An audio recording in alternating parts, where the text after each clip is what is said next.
दोस्तों, मेरा नाम है सोमवीर माझी और आज हम बात कर रहे हैं एक टॉपिक जिसका नाम है life is not a bed of roses.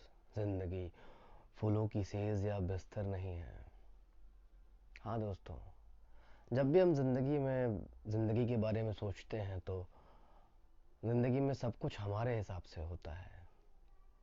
हमें लगता है जब हम बड़े होंगे आने वाले कल में, ये हाथ बढ़ाया और चांद हमारे हाथ में, ये दुनिया हमारी मुट्ठी में। पर ऐसा कुछ होता नहीं है।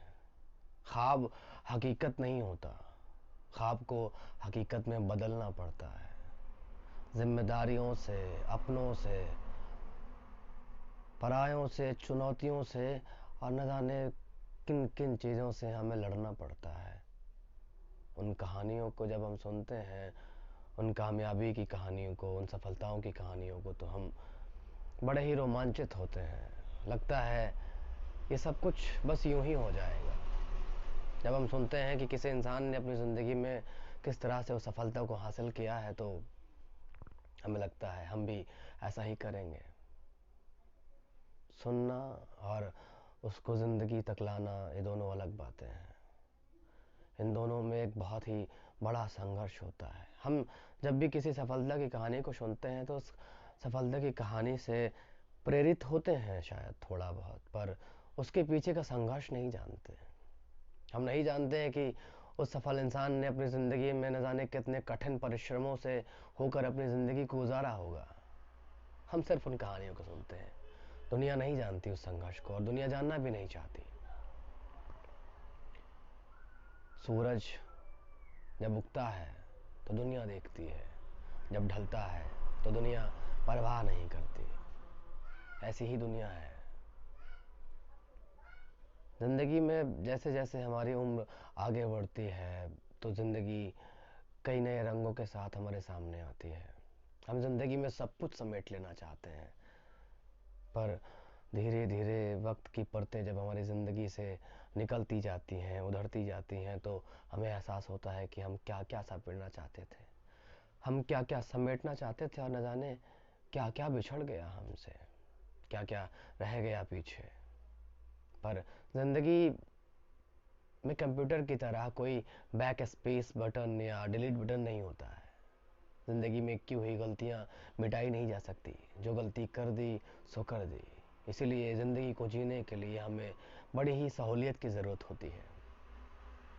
ज़िंदगी इतनी आसान तो नहीं।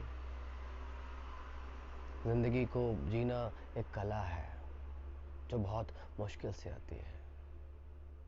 ख्वाब देखना कोई गलत बात नहीं है, पर सिर्फ ख्वाब देखना खुद से धोखा है।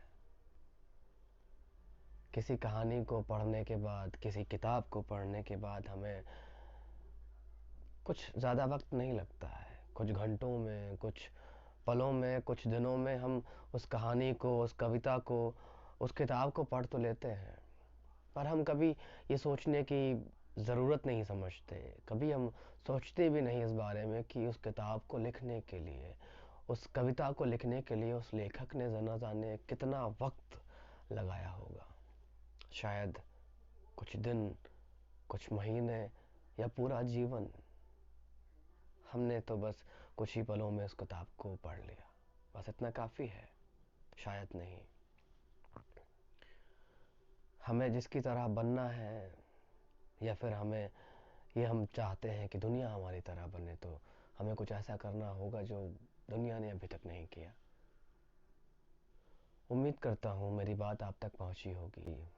आपने समझा होगा संघर्ष को, उस सफलता के पीछे की कहानी को। ख्वाब देखना गलत नहीं है, पर खुद से झूठ बोलना, ख्वाब देखने के बाद उस ख्वाब को सिर्फ देखते रहना गलत है। ख्वाब देखने के बाद हमें उस ख्वाब पे काम करना पड़ता है। ज़िंदगी में सबसे बड़ी कमज़ोरी हमारी होती है, हम शुरुआत नहीं कर पाते। हम अपने उस कंफर्ट जोन से बाहर नहीं निकल पाते, जो जोन हमें प्यारा लगता है। तो उम्मीद करता हूँ कि आपको मेरी बात समझ आई होगी और आइए खुद से एक वादा करें, एक ख्वाब देखें और उस ख्वाब को पूरा करने के लिए हर वो मुमकिन कोशिश करें जो उस ख्वाब को सच कर दे। Thank you very much to all of you guys. आप सभी का बहुत बहुत शुक्रिया।